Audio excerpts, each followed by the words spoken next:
I'm going to call this meeting to order. And by the way, I'm Peter. I'm the chair. And our guests want to introduce yourselves. Do you mind? Starting, I see Angie's name, but I don't. I got to look for your name. Sorry, the one that's visible. My part. Hi, my name's Eden Krasinski. I'm the manager of housing over at the city of Stratford, and with me today is Angie Juarez, our supervisor of housing as well. Okay, welcome. Thanks for coming. Really appreciate it. Thanks for having us. I've been looking forward to this for. Okay. Thank you, Tatiana, for setting this up, and Casey. Appreciate it. Okay, so disclosure of pecuniary interests and general nature thereof. Don't see any, so can we have an adoption of the previous minutes? Okay, seconder, Bonnie. Seconder, Tatiana? Sorry, Peter, through the chair. Sorry, we lost Susan. Now she's back. Okay, we still for it. Okay. My apologies. All right. Okay. Do we have a seconder? Okay, Lori. Okay, any discussion or changes on the minutes? Everybody read them diligently and carefully? Okay, seeing none, all in favor? Okay, looks good. Got it, Casey? Good. All right, so Dan, I suppose, is that fake phone on there? Yep. All right, good. Dan, I'm here. Good, how are you? I'm good. Good. Good. So, curb replacements, right now we only have one to date, and that is 109 Lakeside Drive. So that one will be happening, I believe our contractor is starting at the end of this month. So it'll most likely be happening in May. Which curb? Which curb is that? Is that the one on the end with the? That's the the one down off Lakeside Drive there. Did we ever get that resolved as far as how that's going to be? No, we still have to go out and have a look at it. But so if you want to just maybe send me an email or something afterwards, we can set up a time and we can go down there and have a look. Okay, good. Sorry to go ahead. Okay. Oh no worries. So the right, and I'll give you the budget update. It has not changed. It is still $50,000. So that's good news. So let's go on to city projects here. Wrapping up from last year will be the Redford Crescent. So the final restorations will happen this spring. Same with the asphalt resurfacing project from last year, Alone Ave. Steve Smith still has to go out there and fix up everything from last year. And the footbridge, as you've seen, or hopefully you've seen on the news and whatnot, is in place now. And I think all was considered in the installation of it, the ramp going to and fro. So haven't heard anyone complain about that yet. So so hopefully everything went well. Hey Dan, for us who don't watch the news or don't see it on the news, like myself, to explain a little bit more, as everybody. Yeah, no, it was actually in the newspaper too, but the footbridge that was on Lake Victoria there, I believe it was the easterly one. The bridge that was there before was deemed unsafe, and it was also not built to standard. So they removed and replaced it with a metal structure. So it meets all the AODA guidelines, and I don't think we'll be having any problems with that footbridge going forward. Is that the one on the North Path of the river? Yes, it's on the North Path. Yeah. The main North Path. Yeah. Oh, yeah. Because I took that a lot. There was a bridge there that I was a little nervous about going over. My chair weighs. Yeah. No. Yeah. And I'm no lightweight, so appreciate that. Yeah, no, it's sturdy as you're going to get. So, Huron Street reconstruction, that's been deferred until next year. Queen Street project that will be tendering late summer and beginning probably late fall and working through the winter. But it's all underground works. It's to put in a storm that goes to the river there. TJ Dolan, St. Vincent to St. David. We have that designed, and pending funding, we will be going with the creation of a multi-use trail through there. And we are also designing St. David to St. John, and pending funding as well. We will be closing off that portion of TJ Dolan to traffic. Argyle Street and Mackenzie Street. That will be tendering, I believe it's at the tender now, and May 3rd will be starting for that reconstruction. Enbridge is out there right now actually doing some reconstruction right now to make sure that their mains are in place. And a couple sidewalk projects we have this year. West Gore Street from John Street to St. Vincent. And Mornington Street, McCarthy to Graff will be installed this year. Oh, that was going to be my question. I'll let Roger know. So, yes. Yeah, we've actually procured the land now, so everything is a go. So those should be tendering probably later spring or early summer, and they will be happening this year. And when will that? Oh, great. Okay, good, great. Yeah. So that's the project update. Is there any questions? Laurie, if you're talking, I can't hear you. Bonnie, you second. Laurie, did you have something? Still can't hear you. Laurie? No, mute. I think you've got the mute, Peter. I don't know. Laurie should be okay now. Go ahead, Laurie. No, she's not. All right, let me see what's going on. Laurie doesn't have mute on hers, so is anybody?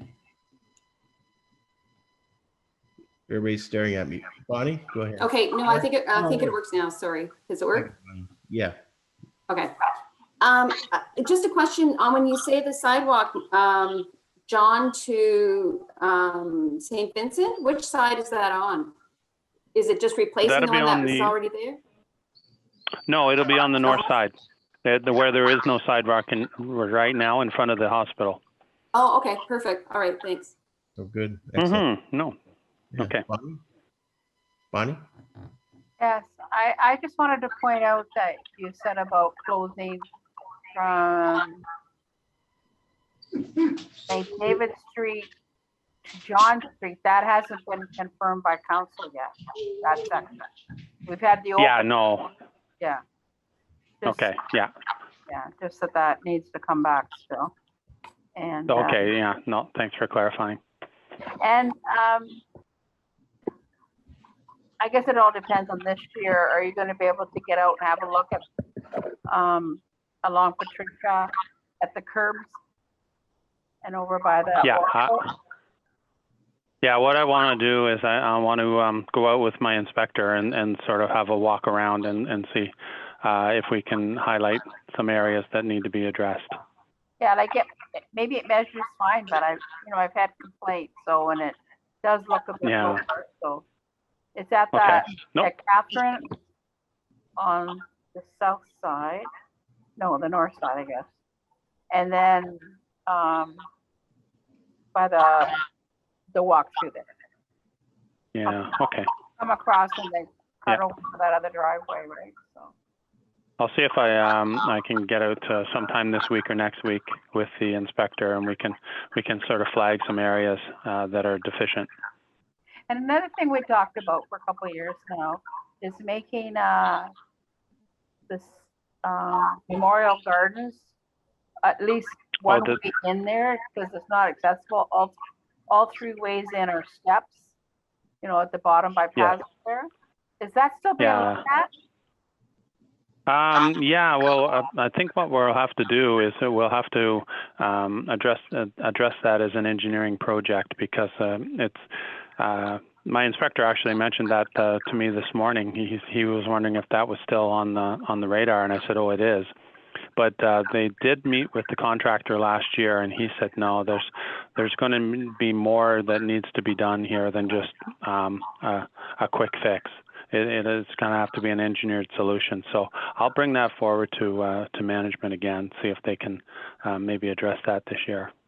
Yeah, that'd be great because, you know, like I know Pazo was talking about it would be nice if we could have some tables in there and he'd have to work with the Legion over that. But I mean, for anybody, it's just an extra space that we could have a couple tables that people could go and sit, still enjoy the lake.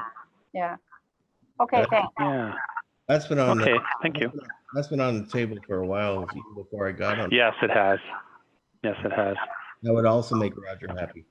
So my question was, TJ Nolan, are we going to get to see the plans to this? I think once things have been approved, I believe so. I'll touch base with Nathan. He's actually in charge of that project, so I will have him reach out to the committee. All right, good, because that'd be good.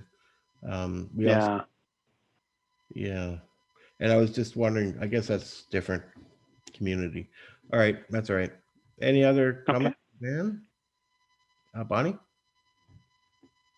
I just wondered if you've heard anything from David St. Louis about the Rotary Complex parking. I don't think it's in the budget yet, but I just wondered if they're still sort of talking about it, or if you even hear that.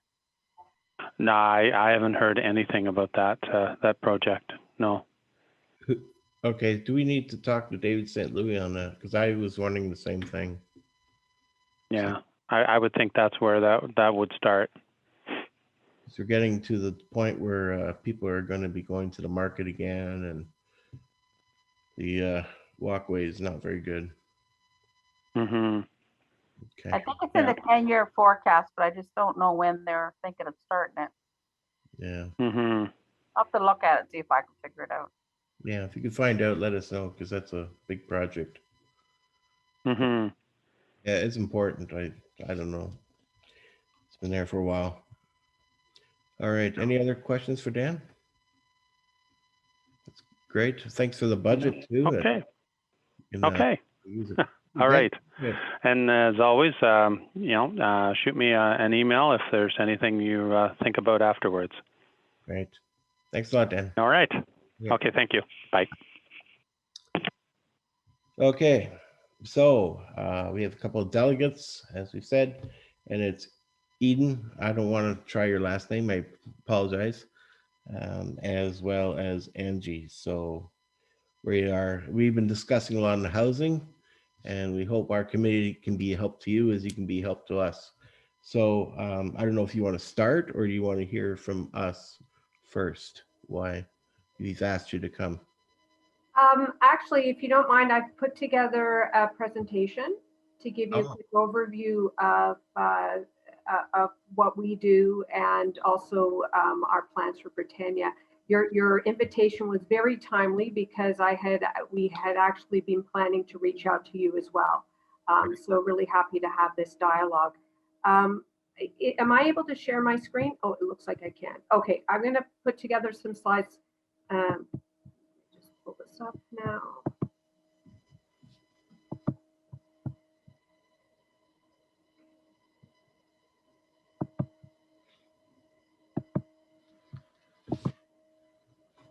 So I assume everybody can see.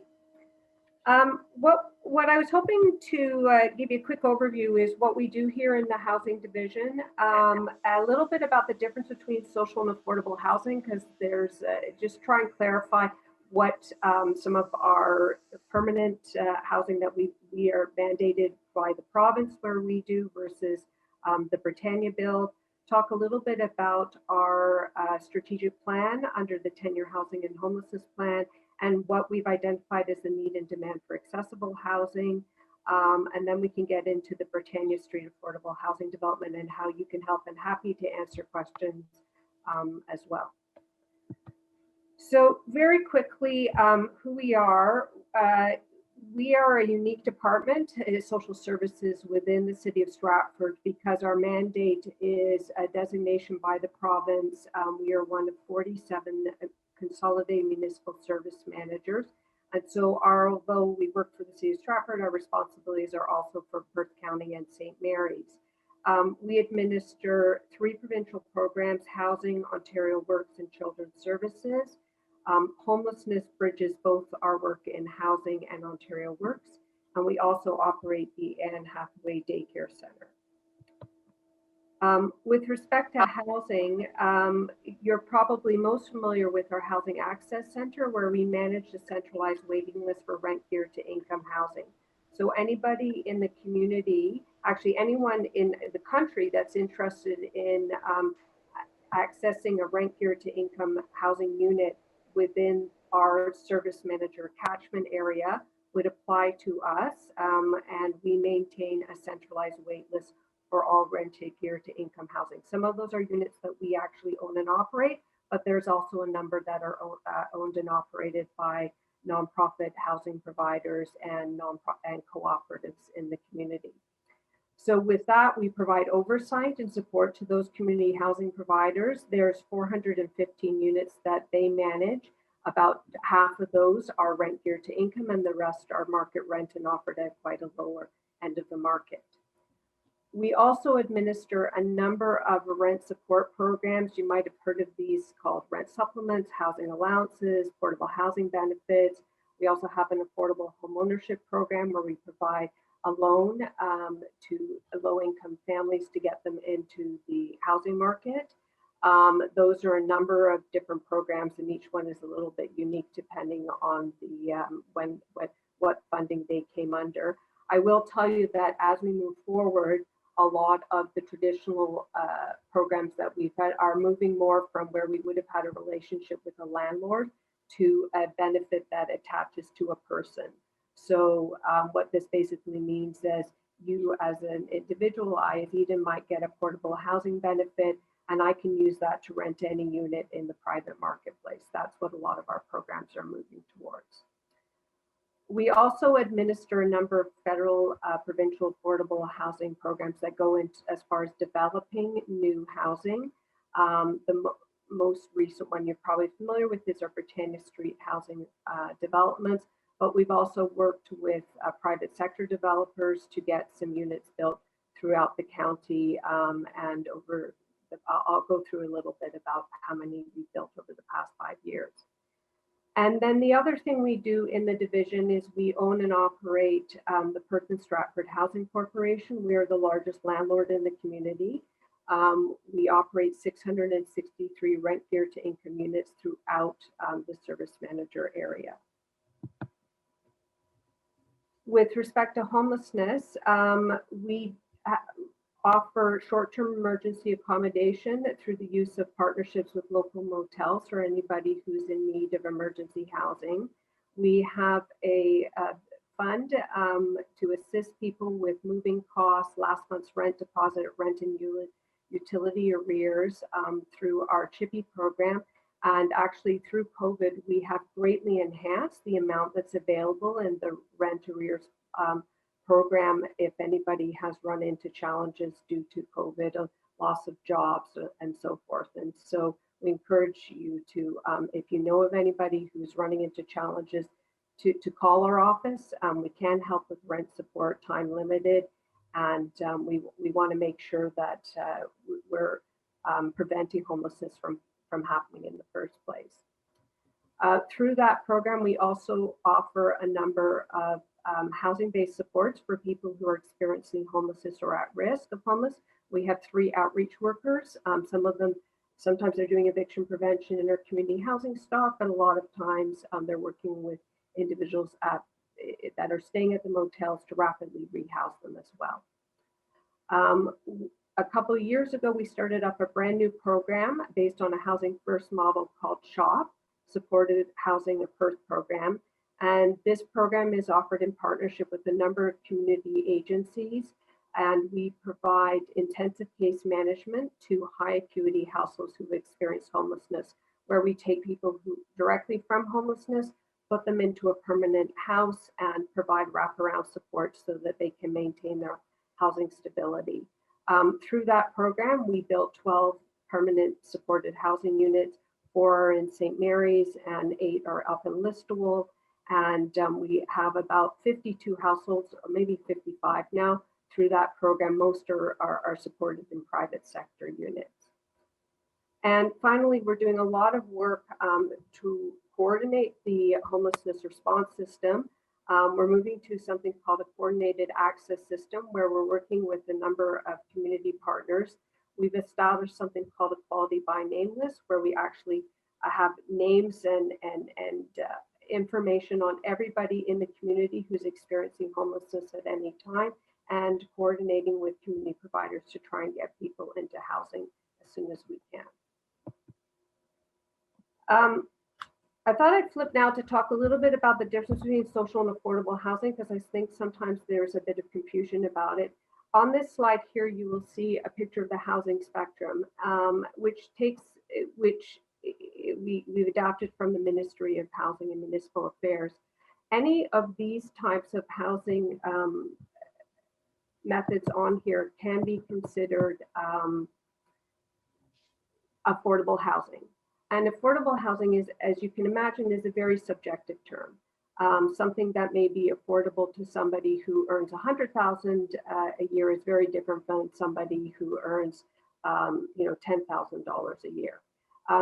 Canada Mortgage and Housing Corporation defines affordable housing as a person not paying more than 30% of their income per year on anything, on mortgage or rent, utility costs, those kind of things.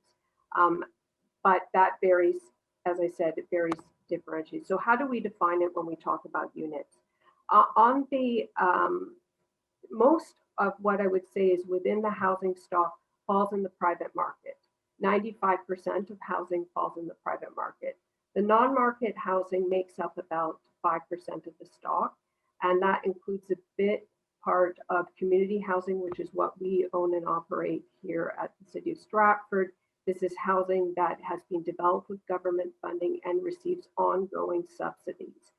Tenants in those units tend to pay rent geared to income, which means that their rent is never any more than 30% of their income, a little bit less if they're on ODSP. There's a specific scale if you're on a disability. We also, the other types of non-market housing are supportive housing. So these are housing that not only are rent geared to income, but also have permanent support services attached to that housing. Through our SHOP program, we're doing that, but most of the supportive housing you would see in the community is actually provided through the Ministry of Health or the Ministry of Community and Social Services. A group home that's offered by Community Living would be a good example of that. And I also mentioned the rent support programs, where what we have is some relationships with private sector landlords. They offer units at low end of the market. Tenants pay a rent geared to income, and we pay the difference of the subsidy. Lots of confusion, I think, oftentimes between the terms social housing and affordable housing. When we talk about social housing, we're really talking about rent geared to income. These units receive annual operating subsidies from government. The examples are our Perth and Stratford Housing Corporation, which is public housing, nonprofit housing, and co-ops. In order to get into social housing, this is where you apply through our centralized wait list. It is an active wait list. It is based on a chronological. So units come up first person in, first person that's offered a unit. There are a couple of priority population groups. The provincial mandated one is special persons priority, which is for victims of domestic violence or human trafficking. And the eligibility for rent geared to income is based on legislative requirements under the Housing Services Act. And we monitor that check-in with individuals on an annual basis. Affordable housing, as we move forward, this is, although I mentioned that affordable housing typically from Canada Mortgage and Housing Corporation is determined based on whether you're paying 30% or not. When we talk about building, we're using a bit of a different definition, and this is where it gets confusing. The grants that we've been given to develop units such as Britannia mean that a certain number of those units the rent needs to be set at 80% of the average market rent for comparable units in the community. These units, we receive one-time capital funding grant from government, and usually those grants have a certain condition with them that those units must remain affordable for a certain period of time. With Britannia, that period was 20 years. There is no wait list for these units. Eligibility is assessed only once at the application stage, and rent increases are subject to the Residential Tenancy Act, which for 2021, because of COVID, there is a rent freeze across the province. And so units, if they are currently occupied, cannot be changed in rent. How the rent is determined for these different types of units. So for social housing, as I mentioned, there's a rent geared to income calculation that is subject to a legislative process. Basically, it's we look at 30% of the adjusted family net income, and that's determined by looking at notices of assessments. There is a minimum rent if someone has zero income, and that's set at $129. For anybody on social assistance, they pay not a rent geared to income, but a specific scale that's dependent on the benefit size. So I've just put on this slide some examples of what the ODSP RDI rental rate. So if somebody in our housing is on ODSP as a single person, they're paying us rent of $109 a month. A three-person household benefit unit would be paying us $236. Compare this with affordable housing, where the rent is set at 80% of average market rent, and these rent is either based on CMHC's rental market surveys, or we have been also doing rental market surveys locally for the past few years. I put on this slide what the 80% average rates are based on our local market survey for 2020.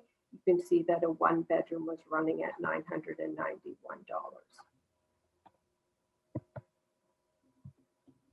The eligibility for rent geared to income is, as I said, is specified in the Housing Services Act. All household members must have status in Canada. At least one member of the household must be at least 16 years or older. At least one member of the household must be able to live independently.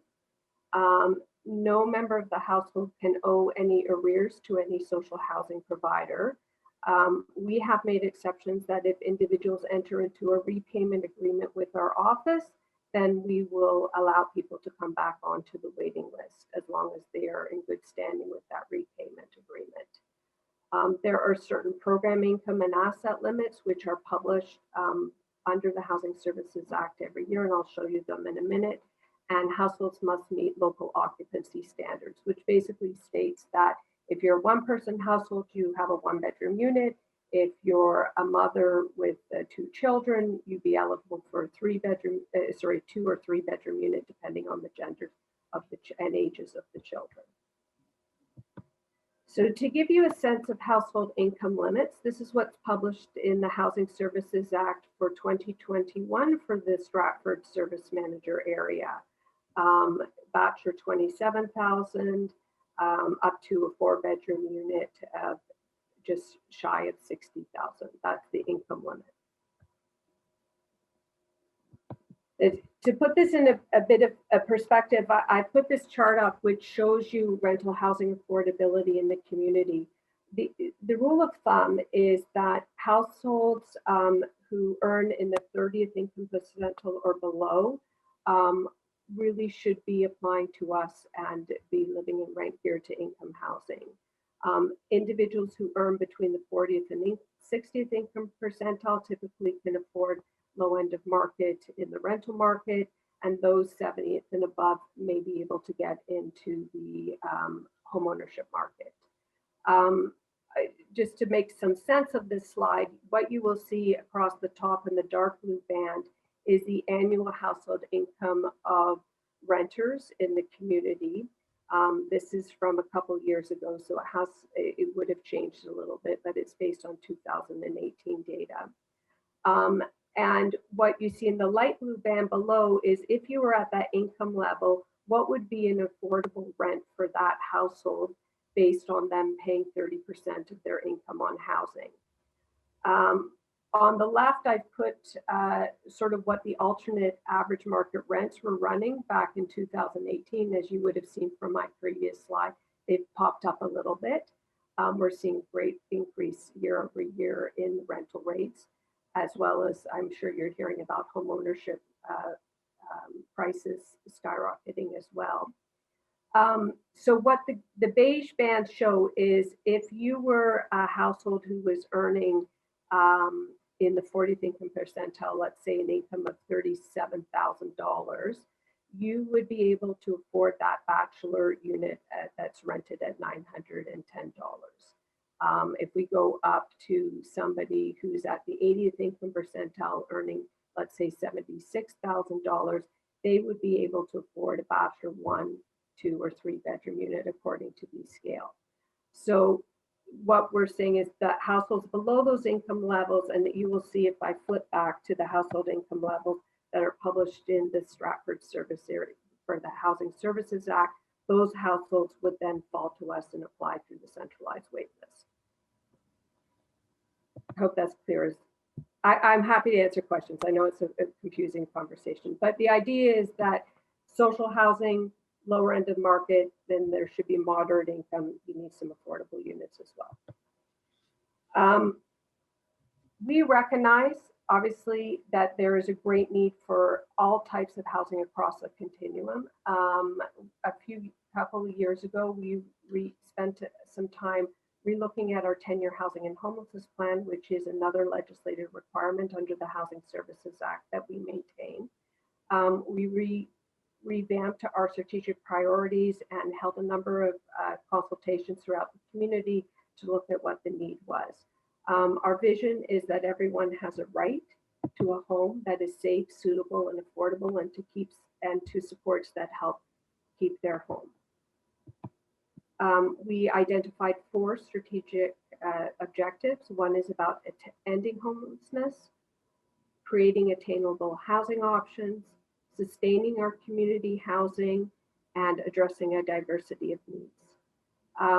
I thought I'd just highlight, in the interest of time, our strategic objective number 2 about creating attainable housing options on sort of what we have achieved over the past 5 years. The first plan 10-year plan that we implemented launched in 2014, and the most recent was a refresh in 2019.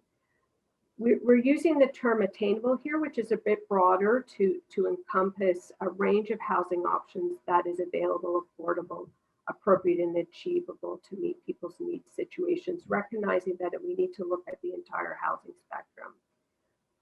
Over the past 5 years, we've supported the construction of 68 new affordable units. And so these are units that the rent is set at 80% of average market rent. We introduced 47 new rent supports, helping households through a variety of programs. We assisted 47 households in our affordable home ownership program. And we supported 17 households with a new portable housing benefit that was specific for survivors of domestic violence. That has been relaunched as a new program, which is broadened into the Ontario Housing Benefit, or also known as the COB. And we helped an additional 20 people through that program last year. As I know that the priority of this community is accessible housing, so I thought you'd be interested in seeing some of the current numbers on our centralized wait list of who is looking for an accessible unit. As of February 28th of this year, we had 344 households on the centralized wait list. 3 of those applicants have identified a need for a wheelchair accessible unit. When we look at the number of accessible units that are ranked geared to income units, we currently have 5 wheelchair accessible units in our Perkins Stratford Housing Corporation stock. As you can appreciate, a lot of these units are quite old. They were built 50, 60 years ago, and so retrofitting them is difficult to bring them up to modern accessibility standards. But we have done that with 5 and a number that are also barrier-free in other ways. Most of the accessible units are actually in our community housing stock. There are over 20 wheelchair accessible units that are available through either the co-ops or nonprofit housing providers. So flipping over now to talk a little bit about Britannia, really excited to open a brand new building. This is a building that was built through the investment in affordable housing. So through this funding stream, we were required to make sure that the building has 35 units in it, but we were required that at least 20 of those units be at affordable rate, meaning 80% of affordability. I'm pleased to say that all of the units are affordable, and I'll explain. We have some rent geared to income units there as well, and I'll explain how we did that. This building is fully universal design, meaning that there's wide hallways, all the doors are designed for whether a person is pushing a stroller or wheelchair can get through the entire building on both levels.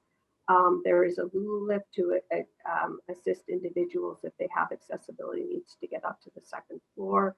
There, throughout the building, we've built 7 accessible units. 2 are fully wheelchair accessible and 5 are barrier free.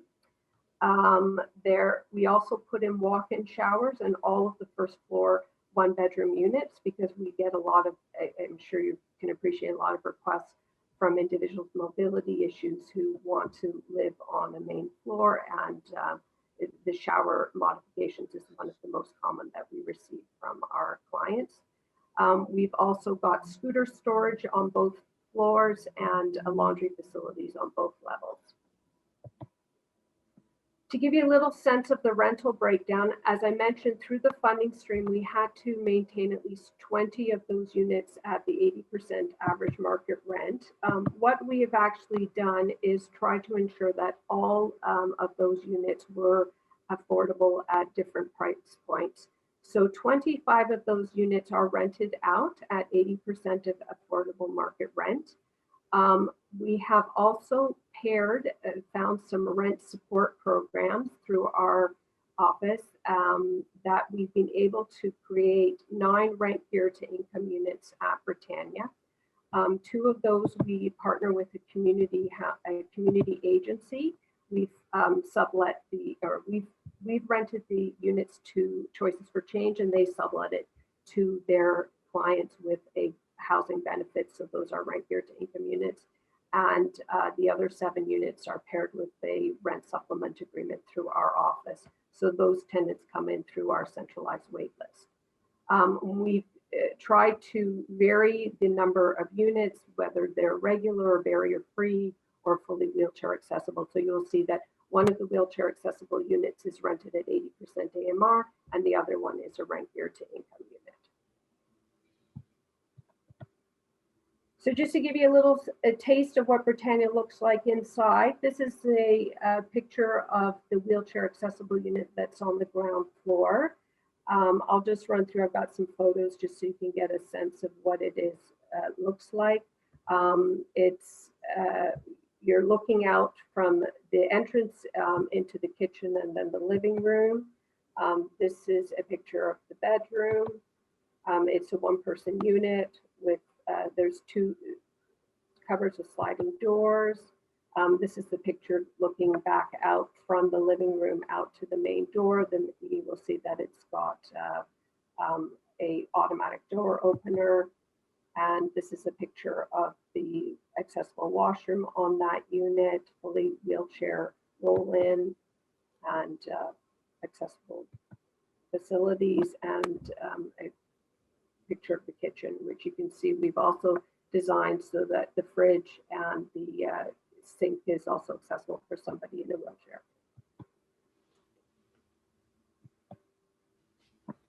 So we're really excited now. We're moving into looking at developing phase 2. At this time, it's very conceptual. And what we are looking at is a 3-story building with 27 units. These plans still need to be confirmed by council. So this is very, very draft. We are aiming to build 6 of those units to be accessible, which supersedes the threshold of 15%. So we're looking at making 22% of those units accessible. Again, it would be a universal design with a Lula lift. The rental rates are still to be determined. The affordability targets will really depend on the government grants we can get in for the program. And whether or not we're able to find any other kinds of benefits and supports to create some at rent geared to income.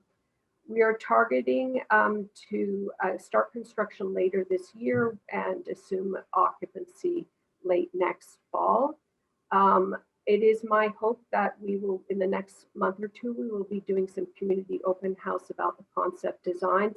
And we will invite you, and I'm also happy to come back to you when I have some designs to share and show what those will look like. So what would be helpful to us, though, is obviously hearing your comments on this, but also if you have some data on accessibility, need, and demand, that would be very helpful for us as we develop our plans for identifying needs and where those are in the community. One of the things we could really use some assistance with this committee is the advertisement of units that are affordable. Obviously, those that are rent geared to income, you need to come through us off the centralized wait list. But I will admit we have a bit of a challenge filling the unit, the 80% average market rent units at Britannia. If you have some ideas on where to advertise those units, that would be greatly appreciated. And obviously, once we have some concept designs, we'd love to share them with you and get your feedback. So I think I've probably talked for long enough. I'm gonna perhaps stop the share and happy to answer any questions that you may have of us. All right, thank you. Yes, Bonnie. I wondered if you wanted to talk about how we're working on making some of our older building stock more accessible. Yeah, it is a challenge, I'll be honest, because of the design of those properties and what we can. So we're looking at a couple of different things. We're currently undergoing a housing master plan where we're looking at the stock and the regeneration of it. We have those 5 units we've adapted. So 2 of them are in St. Mary's and 3 are over in Stratford at 45 Buckingham. We've also adapted, sometimes we're putting in a roll-in shower. The whole unit may not be wheelchair accessible. We're making the doors automatic when we get requests from tenants when they come off. A lot of times we have individuals who are aging in place in our units, and then we need to make modifications, and we're working with them to try and do that as we move forward. We obviously partner with Ontario March of Dimes if we're able to put in things like stair lifts, perhaps a lift for the front door, because a lot of our townhouse units are a couple steps up, right? So that, you know, where we can put in ramps. But I will admit that the stock is old, and it is much easier to build accessible brand new than to renovate. Anybody else before I say anything? Here. Judy? Yeah, I just have a couple questions. The Britannia Street units, are the closets accessible to somebody in a wheelchair? Are the rails too high, or are they the right height? And the same with the kitchen cupboards? Like I couldn't really, well, I didn't think the kitchen cupboards would be accessible to somebody in a wheelchair, but I wasn't sure about the closets. We have had those architecturally designed, so we've had clients in there with in wheelchairs, and we have not received any complaints about accessing that. Angie, do you want to comment on that? I know that the countertops are lowered. Mhm. And they Right. have the front facing. I'm talking about the cupboards above though. Yeah, everything is lowered a little bit in that unit. It's hard to see when unless you're walking in it. Yeah. And why aren't there any balconies or little patios or something? It's, I think I'd go crazy in something without a. The balcony, that was based on the community input on the first phase and that the building was designed based on feedback we had heard from the community at the time. They preferred not to have balconies? I wasn't around, so I can't speak to what the concerns were from the community members. I Bonnie? was there, I can sort of comment on that. What the reasoning behind that basically was, is they would rather have more space in their unit than a balcony, because they can, you know, it's just 2 floors, they go outside, and there's gonna be a garden area and different things that are, once the second phase is done, then they're gonna have community gardening there, and so that was one of the reasons is, you know, you got your cost, so if you wanna have a balcony or do you wanna have more space inside your living area? That was one of the things that came up in the discussion. So just to further Bonnie's comments, we have plans in place to develop an extensive community garden with raised beds and things that people can work in. We have some picnic table areas in the community. We will obviously be expanding sort of the gazebo areas for people to congregate outside. I will tell you from somebody, you know, we are currently actually having to do some work on our balconies of our other property. Balconies are an interesting thing. We get a lot of complaints from neighbors about them because they consider them sometimes to be an eyesore, depending on what tenants have on them. But they're also very expensive from a maintenance perspective. These are wood construction buildings, so they're not concrete. So the cost and the longevity of them, which is about 15 years, is quite difficult on maintaining and operating buildings when we're looking at doing them on a municipal budget. There also is a barbecue area too, right?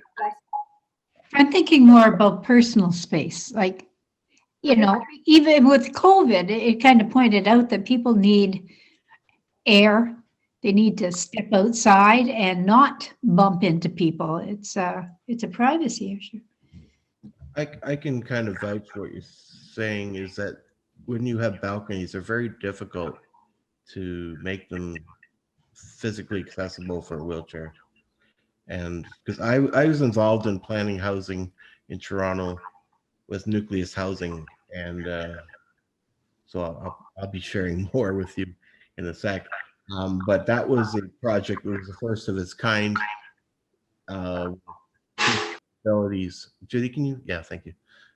Person with disabilities can made their own units, and we designed and we operated, and it was quite the project. And now it's expanded all over the place. So if I'm going to let everybody else respond still, and then I would like to talk a bit about this. I have a whole sheet of questions and comments. Does anybody else want to go before I hog the floor? And oh, that was great presentation, by the way. Really appreciate it. If we could receive a copy of that. Oh, absolutely, absolutely. That is a lot of valuable information. You answered a lot of my questions, so I appreciate it. But Judy, just to go back to your comment, we haven't made a determination about balconies in phase 2. It's something we're having conversations about. But I will take your feedback into consideration. Absolutely. Okay. Is that okay, Judy? She's probably muted now. Anyway. All right. I have some questions. Okay. You asked why they can't be filled, and I can fill you in on a lot of the issues. first of all, when you live in a building, it usually is very unique. So when you say universal design versus barrier-free design, they actually incorporate both. So the AODA does not have regulations on private housing, as far as I know. So when you design an apartment building, for instance, a person with a wheelchair, that you have the scooters, but a person who uses a wheelchair, for instance, myself, I'm a power chair, and I need the extra space to store the wheelchair and have extra equipment. And part of the problem, I think, is the ability to have the space, and that's probably why you didn't put balconies in, have the space to be able to store equipment is really needed, because you can't put a scooter on a different floor where you are.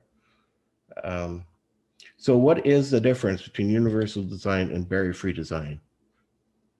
Because you mentioned both terms, and you said 2 are wheelchair accessible and 5 are barrier-free.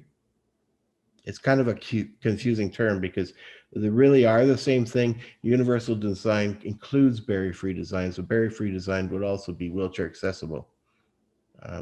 So they're not. Well, the difference in our unit, so first of all, when I said the building is designed with universal design principles, so I meant the whole building. So Okay. there's a scooter room on each floor, right? You can take a Lula lift up to this. If you're in a scooter or wheelchair, you could take the wheel, you can go in the Lula lift, go up to the second floor in your wheelchair. There's a scooter room storage for you to store it if you wanted there. The difference between the barrier-free units and the wheelchair units is really the bathroom design. So there is a bathtub still in our, I'm thinking the barrier-free is a 2-bedroom unit, and that would be the difference. It doesn't have the roll-in shower that you would have on the fully wheelchair accessible. And the kitchen, Angie, I'm trying to think, if the kitchen is, that's the thing. So it other than the bathroom, that's really the main difference. So you're talking, when you say barrier-free design, you're referring to wheelchair, while universal design, you're referring to the whole building on the exterior. Yeah, so universal design is like the fact that it has like wider hallways and stairwells and wider doors, and for example, like the light switches in all of the units are a bit lower, as well as the like plugs are a little bit higher, whether you need it or not. It's just like universal design that way. And then I believe for the barrier free, it had to do with the turning radius, so that if you were in for example, you had use of a wheelchair, but you weren't confined to a wheelchair, so you or a scooter or like a walker or that kind of thing. It had the correct turning radius, so it had a different layout in those units. Because I believe that we do have some 1-bed barrier-free units which have no tub. They have a shower because they're on the first floor, and they have the right turning radius. But the difference between them and the fully accessible like wheelchair access units is that that's what they have. For example, they don't have a bathtub and they have a turning radius, but they don't have an automatic door opener or lowered countertops or no cabinets underneath the kitchen and washroom sinks, like all of the features. That was my understanding. So did you get these definitions from, and where did you get these definitions from? I'm not challenging you. I think. No. We relied on our architects. So our architects designed it based on the accessibility design standards for the municipality. Beware of architects. and I say that jokingly, but really beware of architects, because my experience long, and architects a lot of times go by numbers and books and terms that they're familiar with and what they're not. When I got Britannia sent to me, it was sent around the advertisement. I am in a wheelchair and I actually own my house, and I wouldn't be able to live there.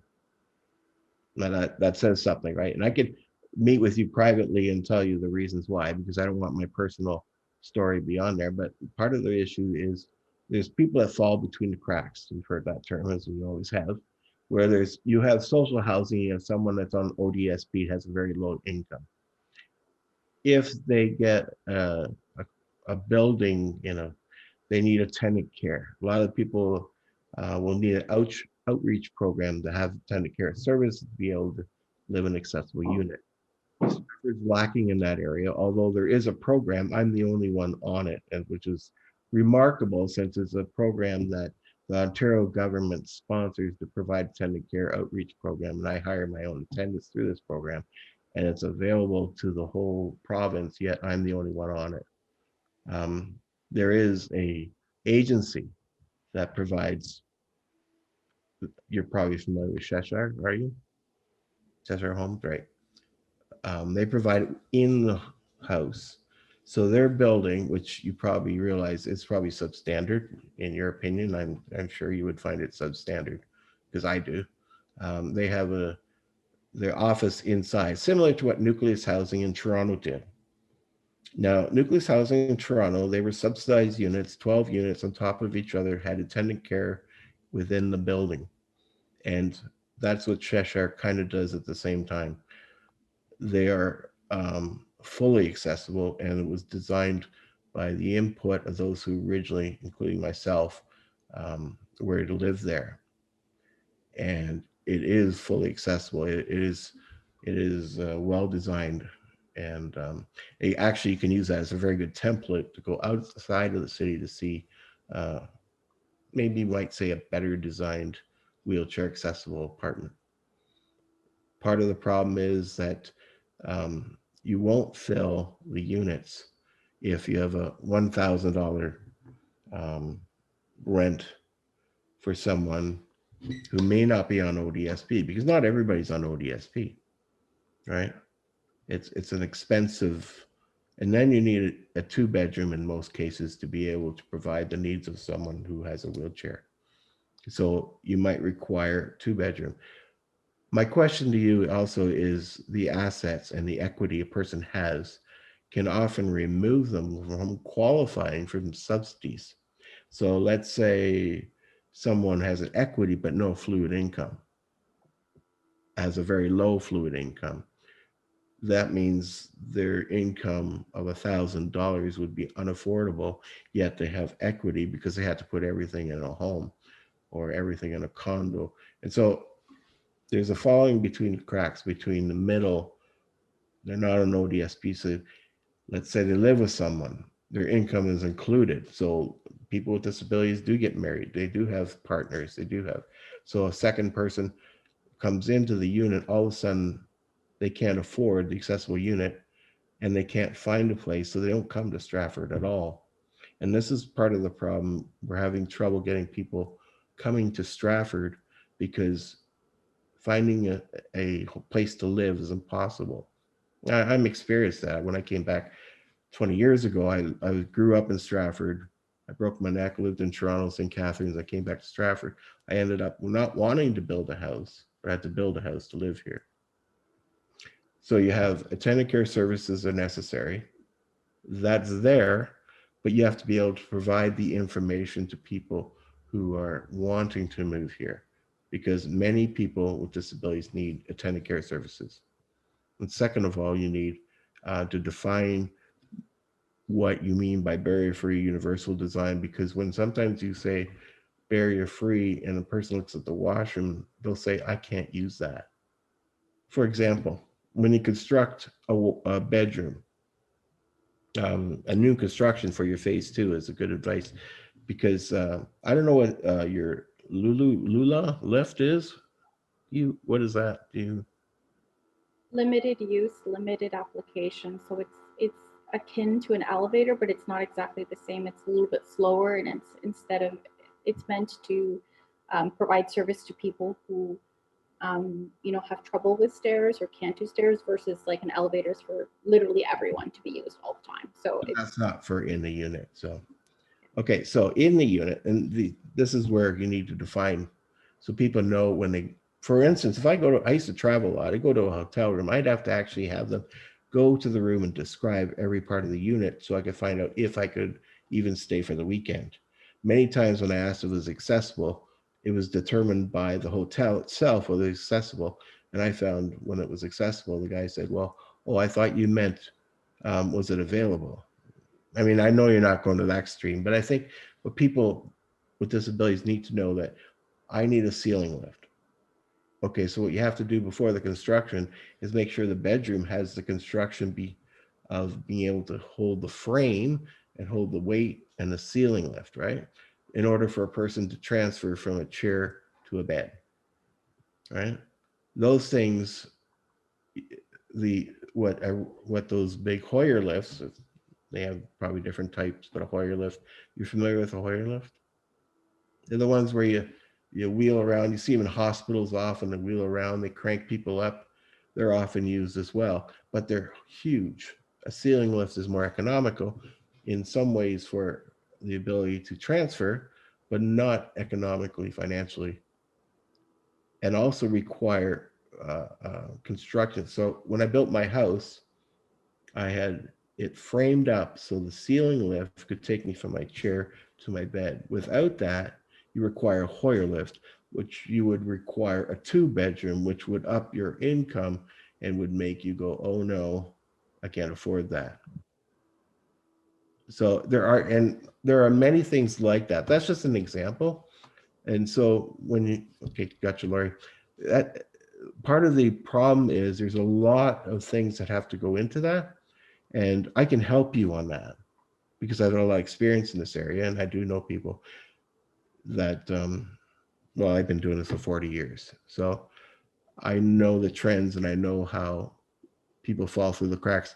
And I've had people say, architects say, well, we're trying to make it accessible. For example, I used a contractor here when I wanted to move back here. When I had to build a house, I had to go directly to the contractor and talk to him personally about my needs. So I designed my inside of my home because my needs were specific to my disability. And this is where we have problems. And that's why sometimes when you have a unit where you don't have attendant care services, you don't have framed in order to use ceiling lifts, you don't have ceiling lifts that are there. You have Hoyers that are clumsy and big. You have wheelchairs. I need a bigger apartment. You can see the continual trap you fall into, that so many people fall through the cracks. And we say, well, we built a unit that's accessible. Why aren't people taking it? And I could help you with solutions, and I could work with you if you want on phase 2. I offer that for free. Laurie? Just in regards to ceiling lifts, so I know that when I was on the L'Arche board, we had to put some into some of the homes, but it wasn't that there was preparation beforehand. It was more on an as needs basis. So I'm wondering if that could also happen with places like Britannia Street or wherever. So if it's necessary, then it gets done at that time with support through social services to pay for that. I'm not sure if every unit is gonna, I don't know if that's what you're talking about, because they all require framing inside the ceiling.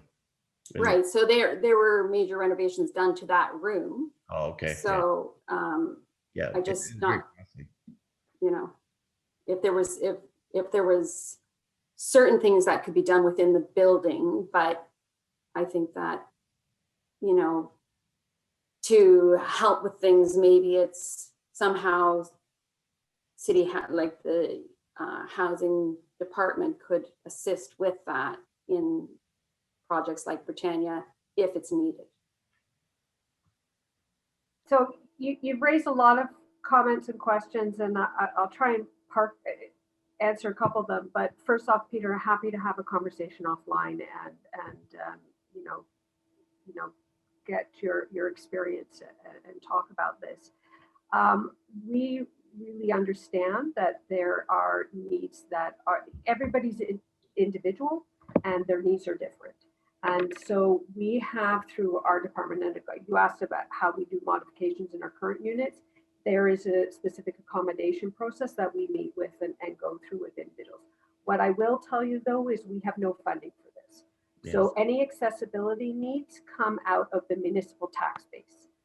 There is no government grant for this that we have. We are not funded to provide supportive housing. We are just funded to provide housing that is at low market rent. Like as I said, it looks to me like we're estimating Britannia right now might be about 6 million. We only have a government grant of $1 million, which means we only really need to maintain 5 of those units or 4 at affordable rates. So for us, if we can look for doing structural things so that we can, as you say, Lori, if someone comes in and they have those needs, we can work with them to put in the ceiling lift at that point, we would be happy to. We haven't had requests for that yet. Not to say that it isn't. I think that one of the challenges we have is that, as I said, our units are not supportive. They are just apartments. And but we do, Peter, just to in your comments about multiple bedrooms, we do not, rent geared income has nothing to do with the number of bedrooms you need. It has to do with household size. So we do have through the accommodation, if you require a second bedroom for a caretaker, that is an allowable thing and that rent wouldn't change.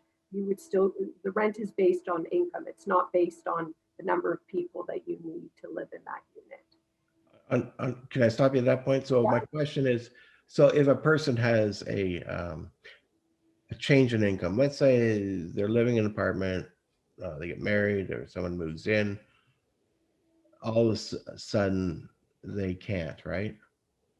They're kind of stuck. So for instance, let's say their caregiver ends up being, or their relationship ends up being their caregiver. So you have to divide, like, okay, so how do you work it out? So a person's living there, they're on social assistance, they can't have equity, right? They can have a couple $100,000. Couple $100,000, that's not bad. That's good. Yeah, but you can have, as a single person, 100, and seniors, it's 200. Obviously, with disabilities, that would fall into the latter category. We would make exceptions for that. And there's a limit amount you don't follow. Like the government always follows bank accounts on the ODSP. Do you also have a maximum requirement for what you're allowed to have in your bank? 200,000. It's really okay. Good. So it just doesn't follow equity. That's good. No, we have you sign your bank sign a form that you've got that, and yeah. So let's say this person with this disability living in there, and they want to get married, and a person has to move into their apartment, yet their income is much higher. Let's say they have a full-time job. They also become the caregiver of their partner who's in a wheelchair or disability. What happens then? Because this is actually a common problem. It's more common than people think. Sure. Well, it really depends if they're in one of our social units or affordable units. We're just trying to define the difference. So if they're in one of our affordable units, the rent is the rent is the rent. That's right. Up to you. So if you're just money down the road, that's fine. The rent is still that. It increases whatever the annual rent increases is with the RTA. And that's what I said. You come in, you get that affordable rent. I mean, it's terrific if people earn more money. We hope that people do. They get stabilized and are, moving on, and maybe they decide to move out. But it's your unit. If you earn more money, that's terrific. With respect to rent geared income, and I'll probably turn over to Angie because she's going to give you a better answer than I am on this one. But we do. You want to explain what happens if someone has a new occupant or gets married or something? Yeah, if someone is living in a rent geared to income unit and their household composition changes, for example, they get married, they have to report it. We have to make sure that the person moving in is eligible for RGI assistance. The legislation says that in order for a household to receive the assistance, that everybody in the household has to be eligible. So as long as the person moving in, their income didn't exceed the household income limits or their assets didn't exceed the asset limit. Your microphone's cutting out at essential words that I cannot hear. So can you Last sentence you said? So if someone's in a rent to income unit and they'd like someone to move in as an occupant, then we just need to assess that person's eligibility, because the legislation indicates that in order for a household to receive subsidy, the whole house has to be eligible. So for example, we would look at the person moving in, their income, their assets, and as long as they were eligible, then we would calculate based on the new household income, including all the household members. If that person was not eligible because they had too much income or too much assets, then they wouldn't be asked to leave or anything like that, but their rent would be calculated at market rent, which would basically be like the low end affordable of market. So our market rents at the Person Stratford Housing Corporation are at or below the CMHC level, so it's still be an affordable amount. There is a nuanced difference between, like, for example, if somebody needs a caretaker and that's their role, they're not like a family member and they're like a paid caretaker, then we would not include their income or assets, because they're there to provide a support service. So they would get an additional bedroom to live there. We wouldn't include their income. They kind of be treated like as, you know, and so then the rent actually wouldn't change. So they'd be eligible for a 2-bedroom at the exact same price, because it would be based on the tenant's income. We've not had a situation that you've described. Doesn't mean it doesn't happen, but we just haven't had one where the caretaker is also a family member. So we'd have to look at that a little bit closer, like on a case-by-case basis, in line with the legislation, to make a decision that works for all. In the case where, for example, the live-in caretaker is also a spouse. Okay. I could go on probably for a long time, and I don't want to do that and bore everybody else. But I want to talk to you further on that at another time. Maybe we can meet sometime. The other question I have, okay, so this is a lot of social housing. We have a problem with a lot of buildings are not accessible. A lot of homes are not accessible.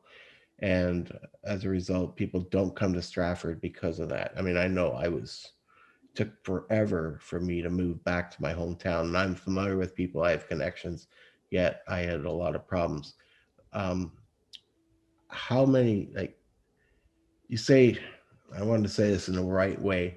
Sometimes when I used to work, I used to provide information and designs for Universal Design Consulting. That was my job. And a business would say to me, when I noticed one particular restaurant was building the front, they were renovating the front and they were making it with stairs again. And it was very easy to make accessible. And I told them, I said, I asked them the question, why are you doing that when you can make it accessible? I said, one of the problem is that we can't make it, because if we do, they will have problems because the washroom is downstairs and they would violate human rights code. I said, one example is that it just needs to be specific, and that the rules don't cause us to have so many problems to be able to live in a home. It's just an analogy. It's a bad one, but it's an analogy to show you that there are barriers that make it really difficult. So when you build Britannia and you put it on the market, it's not that people don't want to live there. There's not that people don't have housing. The problem is they don't have the services. They don't have what is required for them to be able to live there. So from the architect to the understanding of the unique difficulties of an individual, all these things need to be kind of on an individual basis looked at. And when it says universal design, it really needs to truly be universal design, and things constructed in the building so anyone can use it, so that one person moves out, another one can move in. What happens to units is that they get abandoned by a particular person, and then no one could fill it because it's not made for them. I don't know if I'm muddying the waters. I'm trying to say it quick and it's not really working. But there's so many issues involved why you're not filling the units, and there's so many problems that I know why people such as a tenant care, such as finances, such as the ability to change their life if they get a job and now they have to move because they have the social services and, oh, I got a job now I have to find a place to live. You see what I'm saying? I appreciate what you're saying, Peter. The challenge we have is at the end of the day, we're a landlord. Yeah, exactly. And, But and we appreciate that, you know, we have a number of individuals, more and more so, I would say, the individuals coming off our centralized wait list have a exactly. number of needs, and not just physical disabilities. We're seeing a lot of issues around developmental, mental health disabilities. And so we are doing our best to expand community partnerships and working with our community partners who provide those support services as much as we can, because we want people to be able to live in place and to age gracefully in our units. And I hope we win the lottery so we can do a lot more modifications, because you know it's You have limited funds, and I have limited funds, and unfortunately. I'm not saying this to blame you. I'm saying this is the problem with the system. Yeah, I agree. I agree. We need the Ontario to be able, I see it, Tatiana, just one sec. We need the Ontario government to provide what's needed. There are tenant care services. Mhm. That's a big holdup. I can provide you information on how to get that so that people who want to move in say, oh, I have a problem, I can't get attendant care services, their outreach programs, those things people aren't familiar with. Tatiana, did you want to say something? Chair, yes, I just looking at the time, want to make sure we're kind of wrapping up this conversation. So what I'm hearing is that social services is going to supply this committee with some drawings. Once you have them, you will be invited to provide feedback at an open house. We encourage all of this sort of feedback to be supplied to the department, so that way when they're working with the contractors, consultants, anyone else, they can start building these items into these units as much as possible. I think with respect to persons' individual needs, it's imperative that we tell people the features of the different units. So I think definitely there's a communication piece that we can kind of build in. But I also think it's really important for these prospective tenants to be reaching out to the social services department. That's really the only way they're going to find out whether these units are going to be available to them. I definitely think there's some work that this committee can do, but again, I want to make sure that the committee is really focusing on its role and its scope. And if there's changes, for example, a funding program that's required, then perhaps we need to start lobbying the provincial government for these sorts of items. So just want to put that out there, that these are all the sorts of things that this committee can do without necessarily being bogged down in maybe a specific example. Yeah, I agree. Thank you. Well, thank you very much. Great presentation. Appreciate it, and looking forward to, and you can call me anytime, and I had a whole page. I know I was going to talk about, but I wanted to help you out because I really do want to help you. Absolutely. Look, we've got a couple more months of design, so we will be back in touch and keep the lines of communication open. Yeah, I actually called you like 3 months ago. Oh, but I couldn't. life has been a bit of a blur, so I apologize. It's okay. I didn't follow up, so appreciate it. Okay. Anybody else have questions or comments? We're all good? Okay, well, thank you again, and we look forward to getting your presentation. Thank you so much for coming. Oh, Jeff? Yeah, I got one. Jeff? Can't hear you. You ever ominous mute?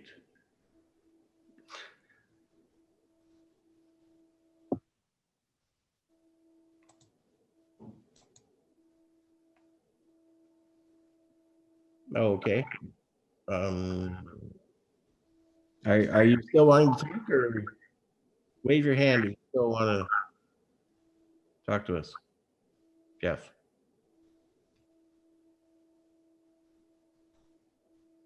Anybody can guess what he's saying? Hear you, Jeff, you're still muted. You have to unmute yourself.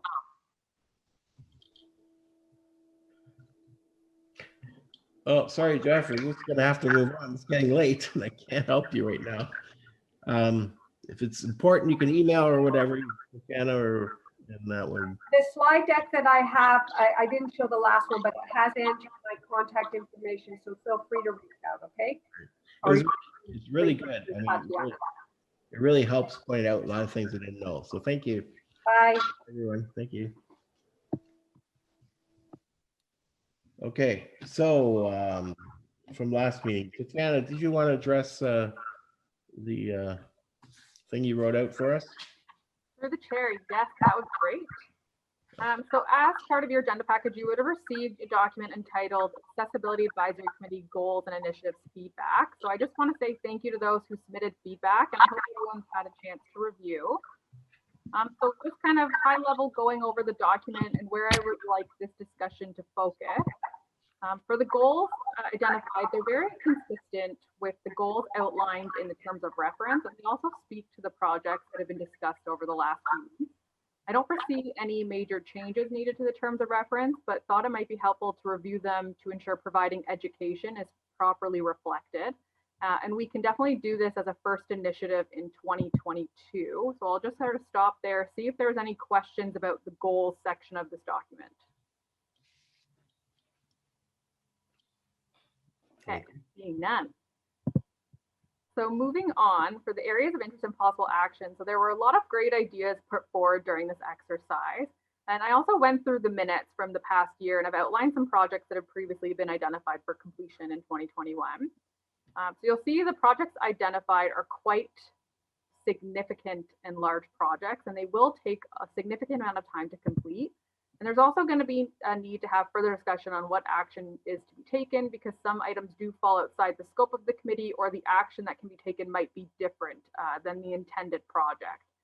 So for this session, I would like us to focus on what projects you as a committee would like to prioritize for completion in 2021. I would recommend picking 1 to 2 items, and this is basically just so we can ensure they are being actioned while not overwhelming you as a committee. As noted in the little sheet, there were some concerns expressed with the amount of time available to work on projects outside of committee meetings. And then once we identify those projects, I want the committee to identify a team of 2 to 3 people who can begin working on them, sort of to start developing an action plan and to provide the committee with information about the project for the May committee meeting. And then at the May meeting, there would be discussion on how to complete the project, identify timelines, and identify specific people who are going to complete specific actions. Once that discussion is over, I would like to identify the projects that are to be deferred to 2022. And then these projects can be listed for consideration during the budget process this year. And then that way we can start including them into next year's action plan. So with that, turn it back over to the chair and to see what projects the committee wants to prioritize for 2021. Well, Bonnie and I have been working on the parks. We have to, Bonnie, right? So do we have many to do left? I think we have 2 left to do, and we'll have to wait. Like maybe we'll be able to do them this summer if things, like right now we're in a lockdown again, right? But if things, I mean, we've got right till October we can work on this. Right. We got there's no snow on the ground, we can go out and do the parks. Right. I think there was just 2 left to do, and then David St. Louis and them are waiting for our report on all the things, and then they're gonna, I think, put a budget line in and start to work, you know, on one park this year, maybe one every 2 years. And also I wanted to add that I did find the information on the capital budget. So in 2026 for the parking lot of the Rotary Complex, there's $1,400,000 in the budget for the parking lot. And in 2027, there's $700,000 in the budget for the parking lot. And I believe it was going to take 3 years. So I didn't see the next section yet. So it's probably out a little bit further. Now, that's just saying how it's projected. That could move forward. It could move back. It all depends on, you know, things like COVID or other projects or grants and stuff. So for sure, it's in the budget for then. Okay. Okay. So also maybe we can look at, you can add to the list of the bridge and any other changes because they've done more work to the trail. So those parks and recreation things are something we started, so we need to complete that. And as far as the report being done, Julia was doing it before. I don't feel like writing a report, to be honest. So no. I think that report's all done except for the last 2. Good. And I think Julie sent it to us, and we had it presented at one of our meetings. And then just the last two, and I'm not even 100% sure she sent a preliminary draft off to Quinn and David, but Well, maybe so it would just be the last two we'll have to write up. maybe you and I can talk to Quinn and David. Yeah. And get that finalized so we can keep in contact about that and get that done. So, yeah. So that's pretty well almost complete. So we need did everybody read this over? It's this document that Tatiana put together. Really nice. Good job, by the way. Excellent. I know we talked instead and I thought excellent job. So what other projects, those who I don't want to be the only one talking, and Bonnie, anybody else have looked at it and prioritized? I could say mine, but I don't want to be the one saying mine. So you guys, please speak up. Okay, I'll say mine. We did, there was another project that started, which was part of Stratford Tourism. And the problem was that Stratford Tourism came to the city's council, or not council, to the committee to complete this project. A lot of work was done on it. And it died. And right now, if anybody comes to visit Stratford, and we're a tourist city, they need to know, as I expressed about social housing, they need to know when they're coming here, what's accessible, where they're going to stay, how accessible it is. And we did all that work on the preliminary work on that project, including handing out the checklists. And we have checklists that have been completed and they died in the water. And Stratford still hasn't gotten anything on the website to be able to tell a person with a disability where they can stay, where they can dine, where they can do anything that's accessible. We can't even tell if Tom Patterson is really truly accessible. People need information, as I was saying, specific for the disability in order for them to be comfortable coming. So Americans have we get a lot of Americans. So that's one of the things, although it doesn't affect our community as individuals that live here as much, but it does affect businesses and their income, because there are a lot of seniors that come, a lot of people with disabilities. And I think a project done really gets me. So anyways, if anybody feels you can comment on that or feel there's something else a priority, I think they're all a priority. Education and training, it's huge. I think we need to educate and train contractors. I'll push where I'm not prioritizing. Educating and training architects will go a long way in the developments that are happening all over the city. They are huge, and we need accessible housing, and educating them will really help us to accomplish a lot more by going through the people that are actually going to make the projects. So I think that's actually more important than, I hate to say this, than tourism, because tourism we're in COVID time anyways. I see a lot of faces just kind of, hello. Yes. Anybody? Comment? I can sort of jump in. So Please. from a staff recommendation perspective, I think if the two projects that were to be prioritized for this year were the Facilities Accessibility Design Manual, getting it approved, and educating members of the public and the Stratford Area Builder Association, I think that would be a phenomenal project. Definitely something we could really work on and make a lot of headway on. I think a second project could be an accessible housing bylaw potentially, if that's the will of the committee, with respect to this tourism strategy, because we are in COVID and we really are only looking at regional tourists right now. This definitely could be something that gets deferred to 2022 for review and consideration. Again, for all of these projects, it's going to be a lot of work for all committee members. A lot of is going to have to go into this. So again, I just want everyone to be mindful of your ability to assist with these projects and your time commitments outside of committee meetings. That's right. I 100% agree. So, but we need also for workshops or education, we need people. Peter, Yes. I can't wave, so I always have to find my mute button.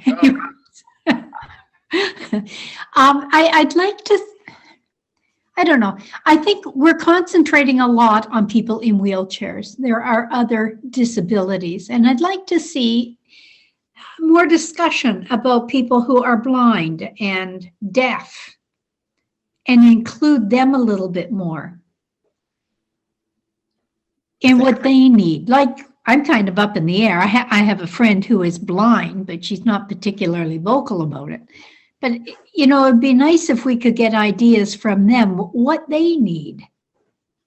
I agree. I think we've tried to recruit. Unfortunately, again, COVID really kind of put a damper on being able to find people to communicate. I've talked to a number of organizations, or a couple anyway, and some people, and they just don't get back to you because they're so busy with their special services that they don't actually have the time to reach out to get someone to come and join a community meeting. I agree with you 100%. And if we do workshops in education, that we should look to recruit those through the Independent Living Center, which is a cross-disability organization in Waterloo. I've already reached out to them, and maybe they can find people that can help educate us. Yes. Those workshops. So we need people that are willing to work on the education, the workshops. Yeah, Bonnie? I was just thinking, if say the person has a disability, but they just don't have time to be on the committee, what would it hurt to maybe have them come and be part of one meeting, say, and give us some ideas? Or even if they realize they could just send us an email and tell us things that they feel are missing or not. Or maybe the local CNIB That's what I was thinking. committee could come and talk to us about things that they hear. Like reach out to them and ask if they'd like to come to a meeting and do a, you know, a presentation, explain to them that we're trying to make sure we're accommodating everything, right? So Right. I think what we need to do is to get, because we are running short of time, we need to get 2 or 3 people. I very am interested in the education workshop part. If we can get a couple else, I really find consumers referring to people with disabilities, some like that term, some don't, that would be involved in actually planning and organizing maybe a workshop. Do we get any funding through city for this? I guess we have $50,000. We got our budget. Somehow, if we can organize by fall a really good workshop on to architects, contractors, home builders association, to businesses, and we can gather information from the independent living centers who have consumers that are involved. I'm concerned about just going to a blind person and say, hey, come on, tell your experience, because in my experience is that through the job I had, there was a lot of people who gave misinformation because they were looking at their own personal experience. Yes. My job was always to not look at myself. When I asked the building recommendation, I didn't look at myself. I already know what my barriers are. I have to look at what other people's barriers are so they can be included. So it's not just about getting people who are experienced and articulate to be able to talk to architects. Architects don't have patience, right? They're going to listen and go, oh, brother, here I'm just hearing another disability. Lori?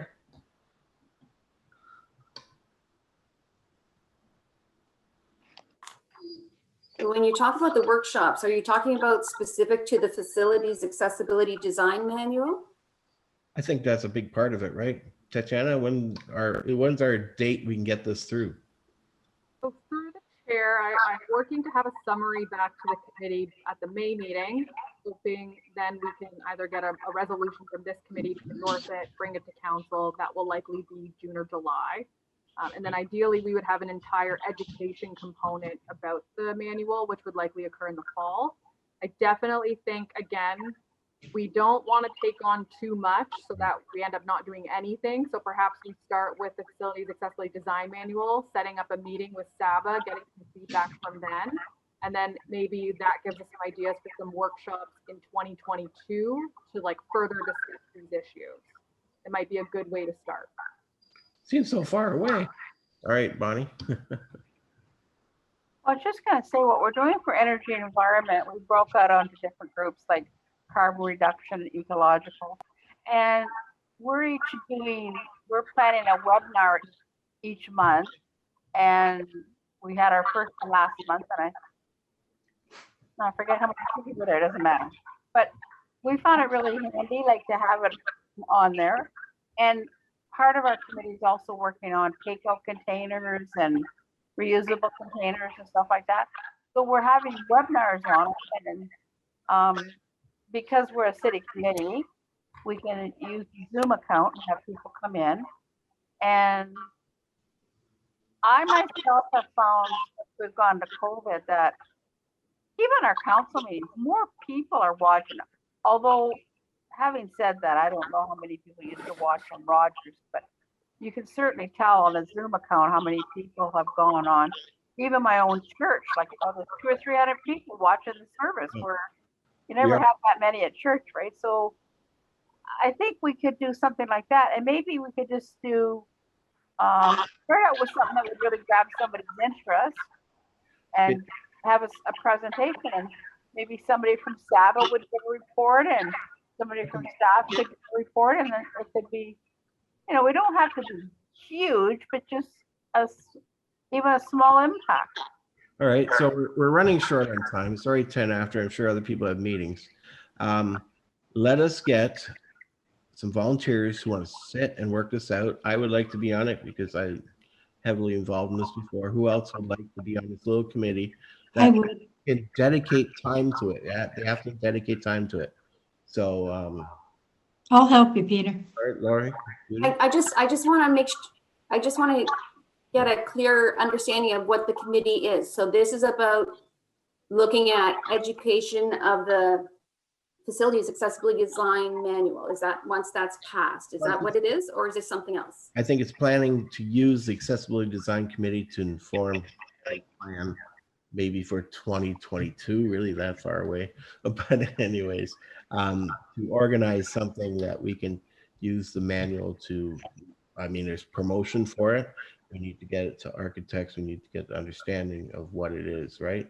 And we can meet over using Zoom. We can organize to find out where we want to go. It's really hard. We need to read this document that Tatiana put together, figure out how we want to do this, and set a plan. So we need an organizer, which would be great if somebody's got the skills of organizing. That would be really helpful. And somebody's got the time, and then we can plan ahead to get these things accomplished, not that they're just I'm happy to help with that as well, Peter. Then. great. That's terrific. So Lori and Judy and myself. Peter, can I ask you a question? A few months ago, we were talking about meeting with other communities and getting their ideas as well, connecting with other communities so that we have a kind of a larger group. Yeah, and we can try and do that. It might be a little hard this year, though. I know it's difficult at this point in time. I would think that would be maybe for next year. I mean, even through these contacts, we'll be finding talking to other groups to have their input, right? And I think that would be necessary as part of the planning for what we're going to do with this manual. Make sense? Yep. Okay, so we get more cross disability, more different input from other people in order to get these workshops done and plan for 2022. How's that sound? Okay, so one of the things we're going to do is get this manual through Tatiana. That's your beginning for us, and then we'll start planning what we want to do, and that'll be Lori, Judy, and myself. And yeah, we don't want to do soup. We still have a subcommittee meeting for the plans, which I'm on, and Tyler. Are you there, Tyler? Yeah, I'm here, I just want to make sure. observing and reporting. So we still got that subcommittee. We got the Parks and Recreation report to go. So Bonnie, you're going to take care of that with David and Quinn and get that done. Yes, Laurie? Yes. One thing I was wondering about I mean, I heard Bonnie and Judy kind of talk about it too, about, you know, hearing from people with varied disabilities.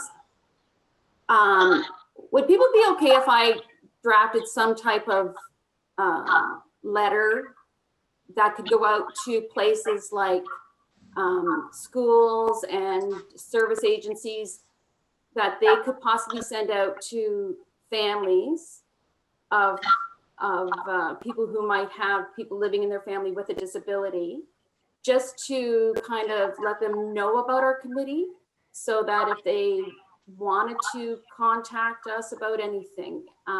But what I would do is I'd draft some kind of letter first and send that out, and next month we could talk about whether people were comfortable with me sending that out, or you sending it out on behalf of the committee or whatever. Are people okay with that? Is that okay, Tatiana? Can you do something like that? Okay, sounds good. Lori, that's great. Peter? Yeah, Judy. Just to follow up on Lori's, what about getting some information from March of Dimes? I know it's not my favorite, Yeah. but they do have the information on all disabilities. It might be interesting to see if we can get some pamphlets or booklets from them. And if we can forward it to Lori, what you have ideas, organizations that, if we all can participate in that. If you don't have the time to be involved in the subcommittee, you can forward what you know of what your particular group that you're aware of that helps you. We can forward to Lori, give her an email, right, Lori? Okay. Lori, for some reason, you always go into my junk mail, and so if I miss you, you better call me. It does. So, Peter, do you have a Rogers email? Yes, I do. Yeah, see, that's why I don't know why Whiteman email go to junk for Rogers. So I called Whiteman and they said it's up to the people who have the Rogers email to tell Rogers that's a problem, and then they'll contact Whiteman about what to do. So sorry. You can text me anytime. Use my phone number. It's my cell phone. That's all I have. So you can text me. Okay. No, I don't think I have that. My number is my cell phone.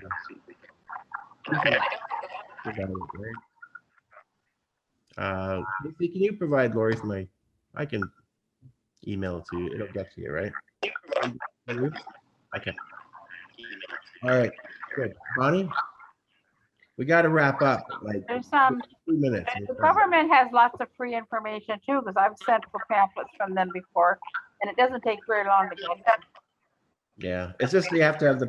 See, I found this nonprofits and disability organizations that they're not people in the office and are not responding because they're on the skeleton staff.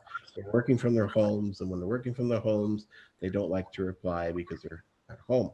So I'm finding if you can, we'll do it. I knew the reason I say that is because I tried to reach for this committee when we were looking for the committee. So I found it, I couldn't get anybody to respond. However, I don't think we should give up, but if we get discouraged, we can wait for next time. All right. So does that make sense, Tatiana? Everything, we got the people doing something. Jeff, you have any, you might have to sign language. Off mute. I don't know. I've been having connection problems all morning, but I'm interested in what the committee is doing, and actually I just signed on for not a similar project, but a adjacent one with another organization. So I'd like to be in the loop maybe, but I'm just conscious of my time commitments. I don't actually have a lot of time to commit to another subcommittee right at the moment. But if you want to like include me on the email chain, I would really appreciate that. I'm sorry about my technical difficulties. Yeah, the whole committee will be informed of what we're doing. So, okay, we got to go. So everybody okay? Happy? Susan, you're quiet. Anything you want to say before we go off? Peg couldn't make it today. You're okay? All right. All right. You want to make a motion to adjourn the meeting? Okay. Second. Second by Judy. All in favor? All right. Thank you, everyone, for coming. Thank you. Appreciate your work.